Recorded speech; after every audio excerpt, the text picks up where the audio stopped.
Mga kahuwan, panoorin ang video na ito upang alamin ang pinaka-latest na balita tungkol sa lagay ng panahon at bagyo. Update today. Update po muna tayo dun sa low pressure area na binabantayan natin sa loob ng ating area of responsibility. Kagabi nga ng alas 8 ay tuluyan na po itong nalusaw, ngunit ito na nga pong easterlies o yung hangin galing sa karagatang Pasipiko ang nakakaapekto sa buong bansa. Maaari pa rin po itong magdala ng mga pag-ulan at mga kaulapan dito sa malaking bahagi ng Mindanao maging sa may Palawan ngayong araw. May binabantayan din tayo na bagyo na nasa labas pa ng ating Philippine Area of Responsibility. Itong tropical storm na may international name na Hagupit. Kanina nga ay ito'y huling namataan, 1,615 kilometers sa silangan ng northeastern Mindanao. Tropical storm category pa rin at may taglay na hangin na aabot sa 75 kilometers per hour at pagbugso na aabot sa 90 kilometers per hour. Sa kasalukuyan, kumikilos po ito pa west-northwestward sa bilis na 20 kilometers per hour. Alamin po muna natin ano kaya ang mangyayari dito sa bagyong ito at paano ito makakaapekto sa ating bansa. Base po sa ating latest forecast track and intensity, itong bagyo na nasa labas ng PAR ay mapapanatili ang kanyang west-northwestward movement. At pinakamataas po na kategory nitong bagyo ay hanggang tropical storm category lamang.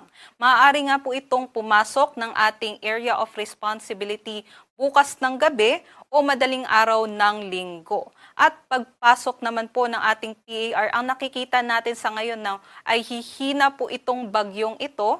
Tatawagin po natin sa local name na Kaloy. Ngunit pagpasok nga dito sa may Philippine Sea, maaaring maging tropical depression category na lamang po ito o posible din po dahil hindi po favorable yung conditions dito, no? Maaaring maging low pressure area na lamang po ito. Ngunit magdadala pa rin po ito ng mga pag-ulan at maaari din pong magdala ng mga kaulapan dito po sa may eastern sections ng Visayas and Southern Luzon pagsapit po ng Lunes hanggang sa Martes. Kahapon nga po nakapagtala tayo ng hanggang 44 degrees Celsius na heat index sa 4 na lugar sa ating bansa. Sa may Dagupan City, Pangasinan, Batac, Ilocos Norte, Apari, Cagayan, maging sa may San Jose, Occidental Mindoro. Now, itong danger level category po, remind lang natin sa ating mga kababayan, maaari po itong magdulot ng heat exhaustion, heat cramps, and in worst case scenario po ay heat stroke. Delikado po ito. Kaya inaabisuhan po natin yung ating mga kababayan na umiwas po tayo na lumabas ng ating mga kabahayan, especially between 10 a.m. to 4 p.m. And also magsuot po tayo ng light colored na mga damit at huwag pong kalimutan na uminom ng tubig throughout the day. Kahapon din sa Metro Manila, nakapagtala naman ng hanggang 41 degrees Celsius na heat index na nasa extreme caution category.